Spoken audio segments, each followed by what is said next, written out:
কোন মহিলা যদি বেপরদার কারণে জাহান্নামে যায়, শুধু ও যাবে না, ওর সাথে কেউ না কেউ রিলেটেড থাকবে পুরুষ। কুড বি ফাদার, বাপ হইতে পারে, বড় ভাই হইতে পারে, তারপর হচ্ছে স্বামী হতে পারে।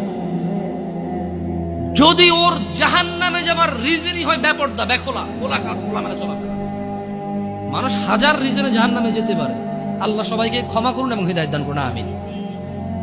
হাজারটা রিজন আছে জাহান্নামে যাওয়ার, কিন্তু যদি কোনো মহিলা, এমন মহিলা যার বড় ভাই আছে, যার বাপ আছে, যার স্বামী আছে, আর ওদের থাকা অবস্থায় তার এমন একটা অন্যায়ের কারণে তার জাহান্নাম হয়েছে, যে অন্যটা হচ্ছে তার কি খোলামেলা চলাফেরা, তার জানাবা বিচারে চলাফেরা, তার বেপরদা অশ্লীল চলাফেরা, তাহলে ওই মহিলা একা জাহান্নামে যাবে না, সঙ্গে কাউকে নিয়ে যাবে। এবার যে লোকটা সংশ্লিষ্ট সময়ে দায়িত্ববান ছিল সে যাবে সঙ্গে।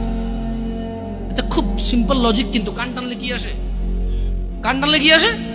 ওই মহিলা যদি সংশ্লিষ্ট রিজনে যদি জাহান্নামে যায়, সংশ্লিষ্ট সময়ে যে দায়িত্ববান পুরুষ তার অভিভাবকত্বের মতো ছিল, যার উচিত ছিল তার জন্য সামর্থ্য অনুযায়ী জামা কাপড় কিনা সুন্দর দেখে, সামর্থ্য অনুযায়ী খাবার দাবার ব্যবস্থা করা, তার আর অর্থনৈতিক অবস্থার উপরে ডিপেন্ড করে, সামর্থ্য অনুযায়ী ওর কমফোর্ট জোনে রাখা হোক, সামর্থ্য অনুযায়ী যতটুকু আছে উজাড় করে দেওয়া ওর পিছনে, সংশ্লিষ্ট ব্যক্তিটার জন্য দায়ী থাকে।